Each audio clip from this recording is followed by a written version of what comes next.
Hi, and welcome to Cooking with Fred.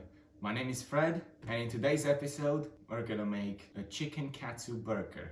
Let's start with the buns. For that, we're gonna need 90 grams of lukewarm milk, to which we're gonna add 2 eggs. Now to this, we're gonna add 15 grams of sugar. Kind of mess. And then 5 grams of instant yeast. Then we're just gonna stir all of this. Now we're gonna let this sit for 5 to 10 minutes. Into a bowl, we're gonna add 300 grams of flour and 6 grams of salt. Now, after this has had its chance to rest for a bit, we can add it to our dry stuff. Then we just have to get our hands in here and get messy. After everything has had the chance to get to know each other a bit, we're gonna cover this and let rest for 30 minutes.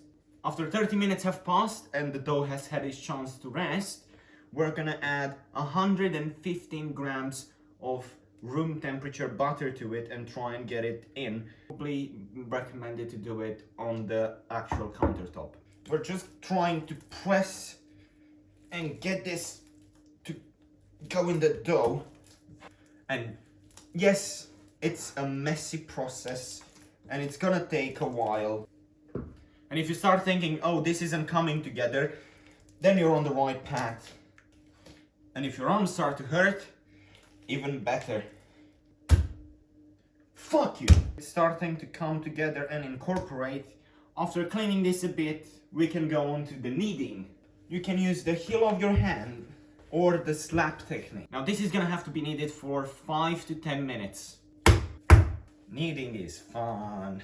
Now the slapping technique is just whipping it across, then folding it, and just doing this for a while.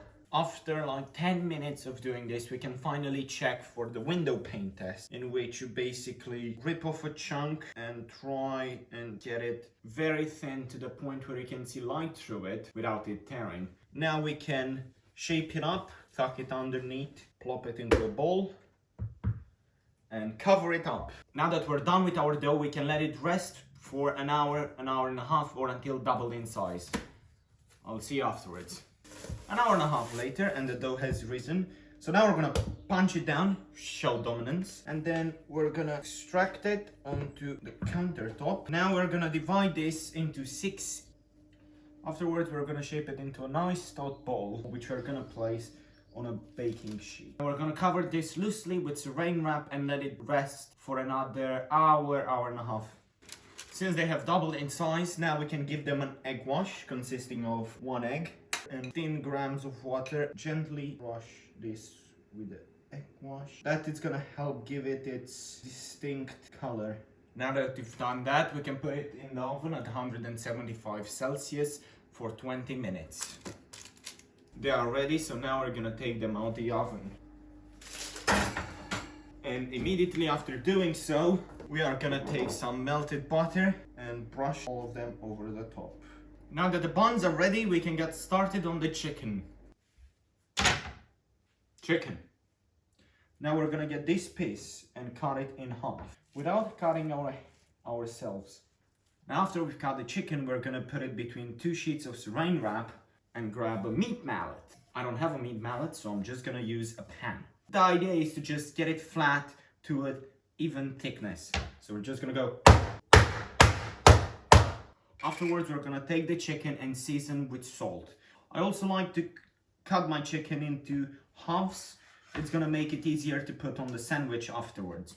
I did forget to record this last night, but after finishing our before prep of the chicken, we could go on to breading straight away, but it's recommended to leave it in the fridge overnight, which is what I did.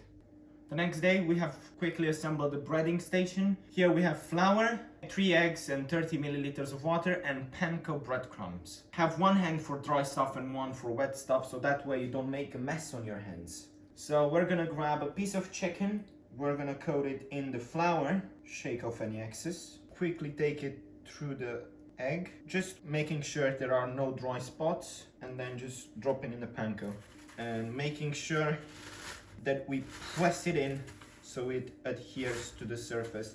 We're gonna do that on both sides. Then we're gonna take a piece of parchment paper and put this on it. We won't let chicken overlap chicken. Repeat the process for all of the pieces, and then it's time to cook them.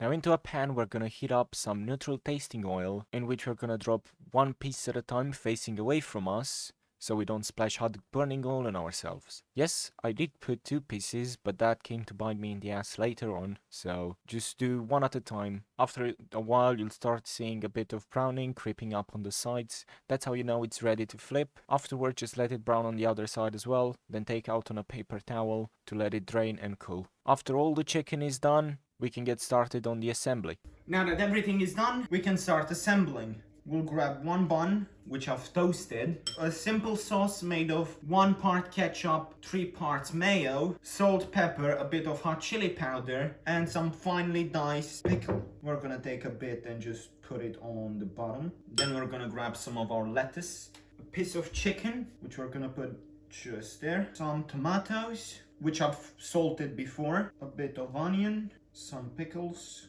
Then on the top bun, we're gonna put a bit more sauce, then just top up. And it's done. Thank you very much for watching. I was Fred, and until next time, take care.